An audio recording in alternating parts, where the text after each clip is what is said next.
Welcome. You're listening to Behind the Home Build, a podcast dedicated to all things home building.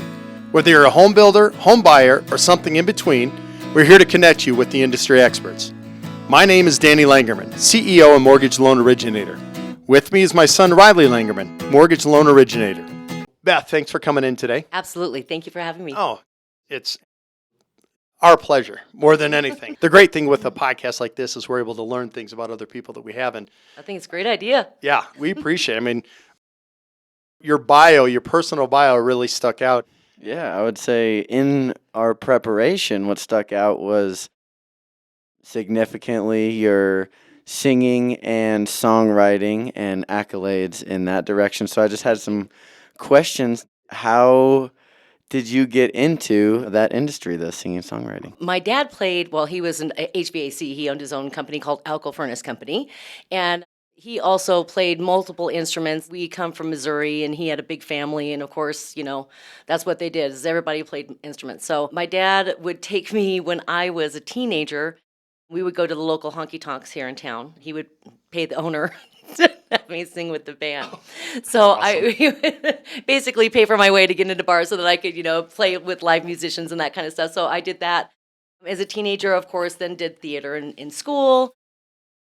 Then after I graduated high school, I met my husband, who is a recording engineer, producer. I was with a little jazz group here in Denver, and we were making our first demo. And I walked into American Recording Studios, and there sat my future husband, and I just knew it. From there, I did all the local karaoke, right? I did all the karaoke contests, that kind of stuff. And then just over the course of time, there was an entertainment company here in town called Pro Entertainment who was responsible for, I mean, they were huge, and they had multiple bands. And so we would be hired for weddings, corporate events, and that kind of stuff. And so I would be gigging live while I did my day job, because I've always had a day job. I never did music full time. My husband's an engineer, music engineer, record producer. And so I had the day job.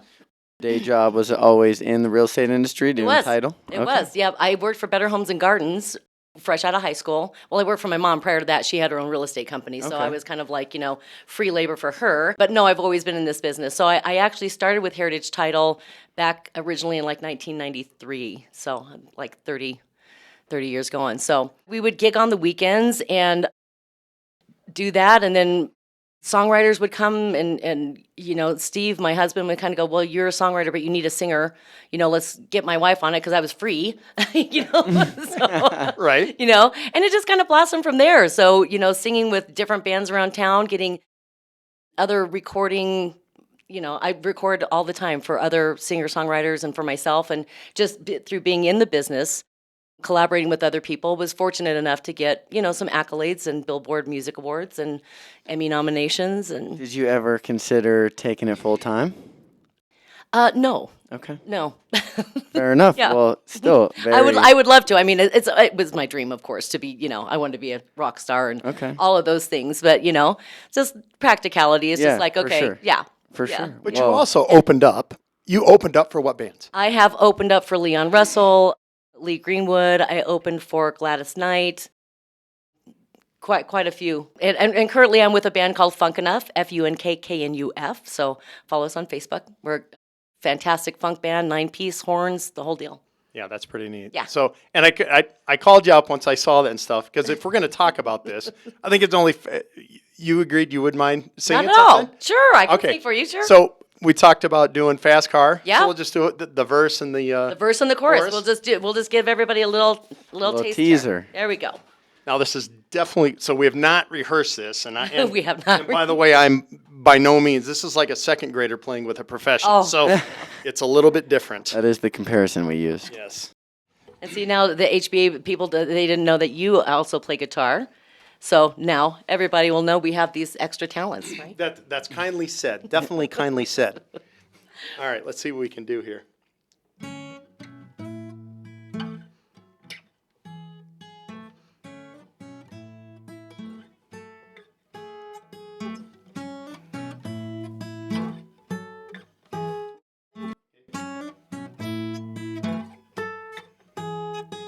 You got a fast car. I want a ticket to anywhere. Maybe we make a deal. Maybe together we can get somewhere. Any place is better. Starting from zero, got nothing to lose. Maybe we'll make something. Me, myself, I got nothing to prove.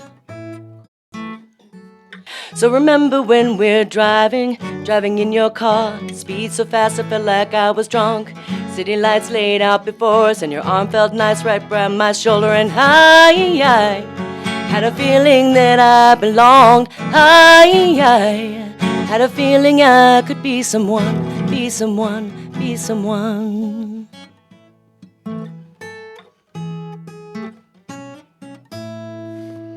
Yay! That was pretty good. I'm impressed. That's really good for not rehearsing together. Yeah, very entertaining. That was awesome. Wow.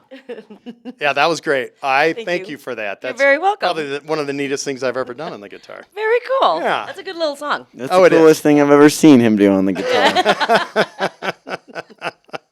No, that was a lot of fun. So how did you go from loving, obviously, the music industry and Sure. everything and kind of dabbling in the real estate industry? How did you get into the title industry? Title. So I was working for Better Homes and Gardens in the 90s. Like I said, like fresh out of high school.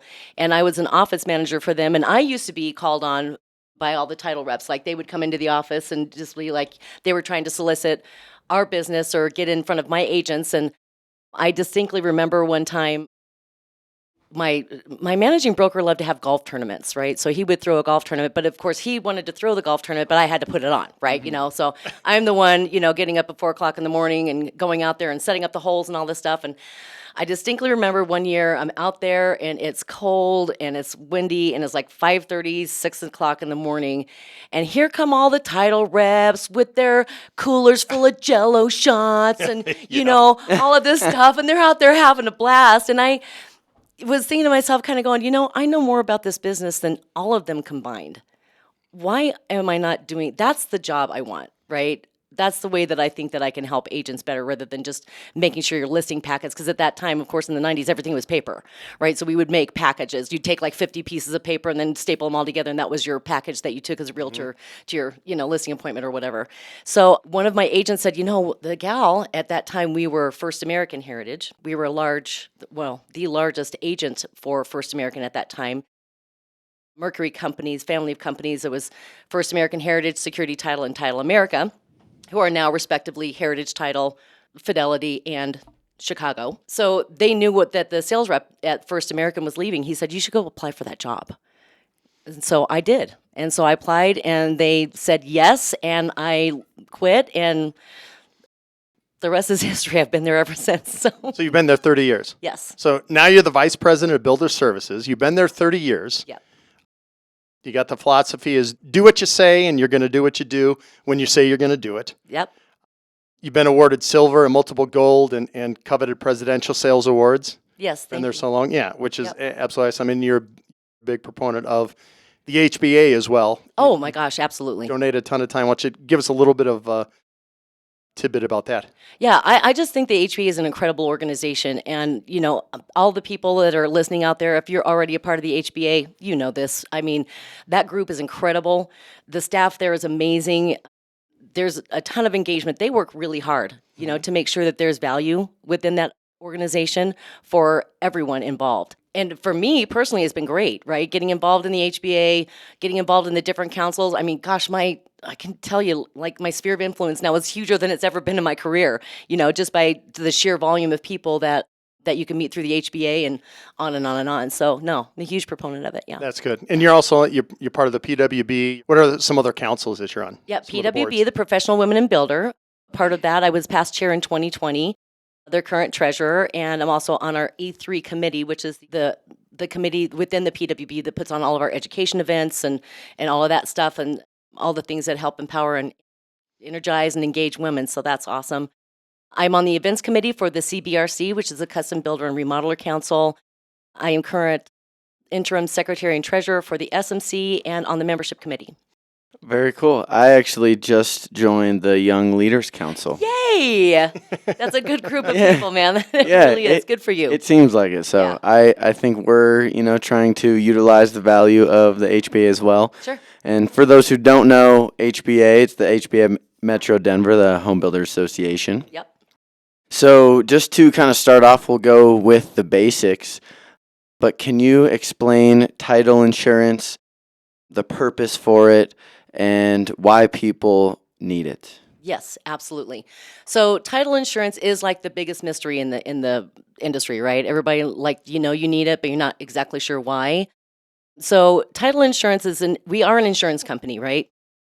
But when you buy other insurance in your life, like car insurance or your homeowner's insurance, those are all for future risks, right? Title insurance insures against the past.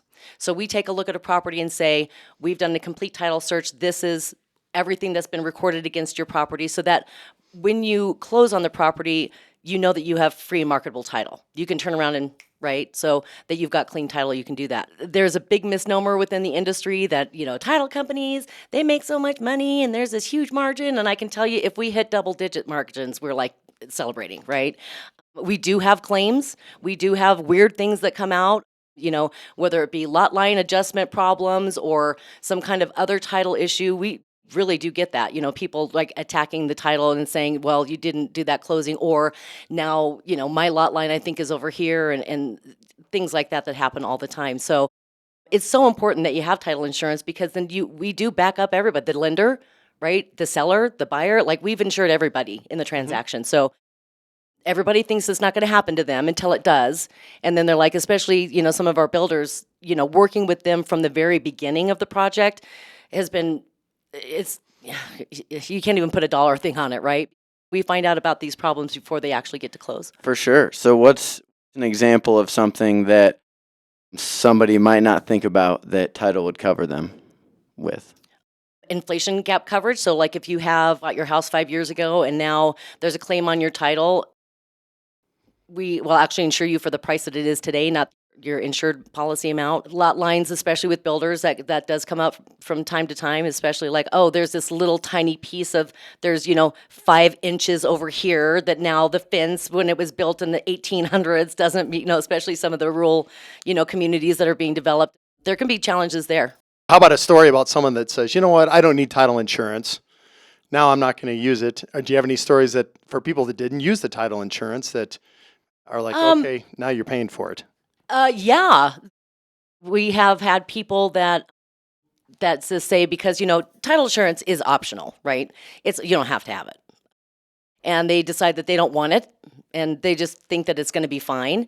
And then they purchase the house and there is no title insurance on it. And then they come back to us and say, well, I have a mechanics lien for $35,000 now because the owner that sold it to us did work on the property and they didn't pay the bills. We didn't get the invoices at closing. We just did the closing at that point. We didn't really, So we besides, didn't insure the title, so we can't help you there, unfortunately. Okay. But if you had had title insurance, we would have insured against mechanics liens. We would have made sure that there were no recorded mechanics liens against the property, because you guys are doing a deep search into the past X amount of owners of the house, all the liens that potentially could be on the house. 100%. Also, we update it the day before closing too.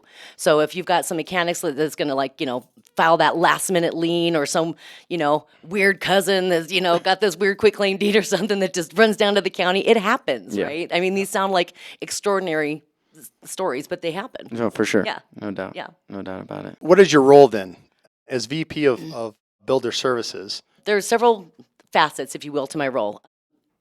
Sales, for sure, right? Acquiring new customers, business development, how we market ourselves. I'm responsible for the market share for our builder team, right? How much market share we get, which ties directly into sales. Helping oversee the day-to-day operations, customer service, what our customer service looks like, how it feels, how we're going to run our ship so that we have a well-oiled machine, and, just working with my team to make sure that, how are things going? Where do we need to improve with our processes? And being the face for our company and letting everyone know that we can be trusted. Right on. Okay, so for all the builders out there that might not have a consistent company that they work with, why is having the right title company so important? It can be everything, especially on the builder side. Like I was saying, all the way from whether you're doing land development or you're building a house, right? Having a title partner that you have a relationship with makes a huge difference, because then you sit down as human beings, right? Like on the land development side, if we've got challenges there, you're sitting down with your team. We're an extension of your business, truly, right? And so we can sit down and have business conversations and say, is this worth the risk? You know, can we can go ahead and make a business decision and cover this. Or especially like our title team, you know, our builder title, Cindy Simpson within our builder title, I mean, all of the people there are just amazing, but they know the land so well. They've been doing it so long, right? So if you look at them and say, oh, we're thinking about this particular piece of land, they know it. They already know that there could have been problems on it before, or that there are upcoming problems on it, even just through the grapevine, right? So from a land development standpoint, you definitely want that. From the builder standpoint, same thing. Things come up all the time, and you want to make sure that you have the extension of your team that you can look in the face and say, let's talk about this. How can we get this to the closing table? How can you make this go smoother or easier for me, right? Whether from the title standpoint all the way to the closing, you know, you want that partner in front of you and somebody that you do business with. And, you know, so you're not just like, oh, I'm going to this different title company over here. They don't really know who I am, or we don't have a really solid relationship. Then something comes up. They have to run that up the mahogany row, right? They have to run it up the Yeah. chain. Whereas Heritage works a little bit differently, right? I'm not sitting on mahogany row. I'm out there every single day with our customers and with my team. And so I'm involved in the day-to-day and the deals. So you don't have to wait for somebody to call the on high, right? You're already there. So No, it's great. And then on top of that, so we work with you as well. You do an awesome job. thank you. So you work with lenders, you work with We realtors, do.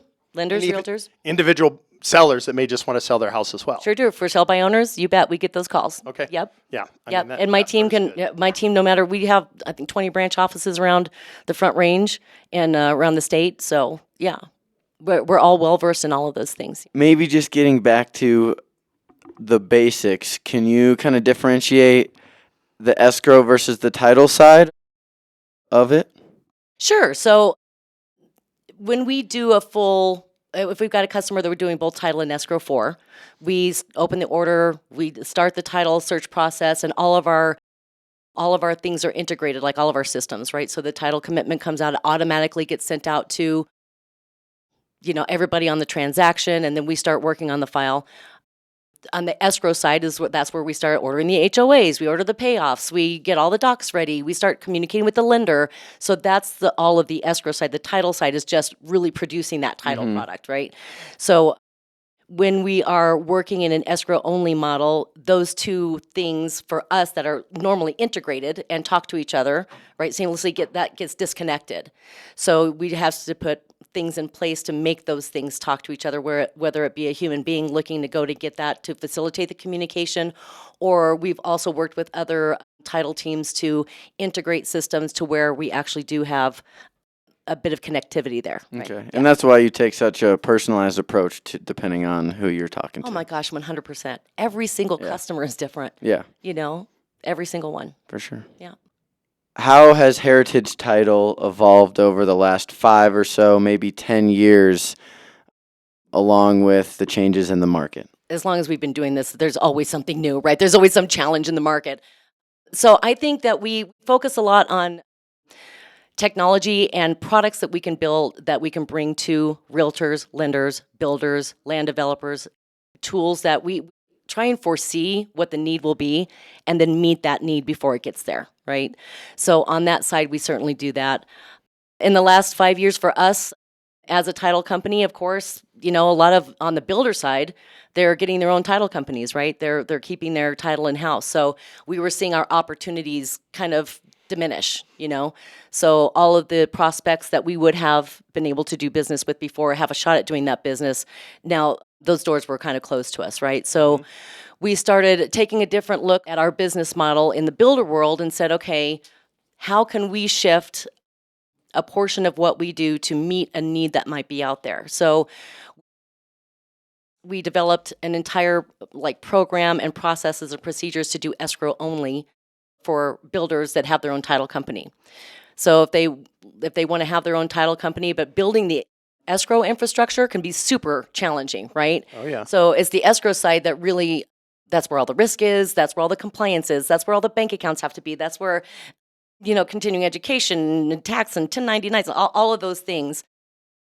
And having the infrastructure. So especially if you're a production builder and you're like, we're building stuff up in Fort Collins, we're building it in Colorado Springs, we're building it over here, making someone drive 3 hours to a central location, it can be difficult on the customer, right? So we decided to offer our existing infrastructure that we have for our locations, our staff, our expertise, Fortune 200 company, right? All of those things, safeguards for wire fraud and all those things in place. So saying, if you as a builder have your own title company, but you don't want to have the burden of the escrow side, we can handle the escrow side for you. And it's the first time that I think a title insurance company has looked at a business model like that, right? Because we were always going for both the title and the escrow, and it's proven to be really good. We're excellent at it now. That's good. We started this a couple years ago, and we've really dialed it in. So it's working really well. Then do you differentiate? I mean, we still do the regular. Okay, Yeah, I just yeah. want to make that clear. We still do the regular, but For sure. this is an option out there if somebody's like, well, we're going to start using our own title company. Yeah. So then, is it different depending on if it's a custom home builder or a production home builder? Well, I think the escrow only side is probably more on the production side for sure, right? You've got to have enough units in your bucket to kind of go, okay, that makes it Makes sense. Gotcha. Yeah, makes it worth my while to have my own title company and then look at the escrow piece. But for us as a title company, when we look at, or my builder team, when we look at a different subset of customers, we're there to do business the way you do business, right? We're not going to walk into your team and say, okay, you're a production builder. This is how we do things. So this is what we need from you, and this is what we need from you, right? We're going to say, how do you run your business? And let's map that out. I can put the processes in place behind the scenes. We do the exact same thing for smaller builders, custom builders. How do you run your business, right? So we have, for production builders, we have little cheat sheets everywhere. It's just like, okay, if they need a builder package after closing, this is exactly what goes in it. This is the order it goes in.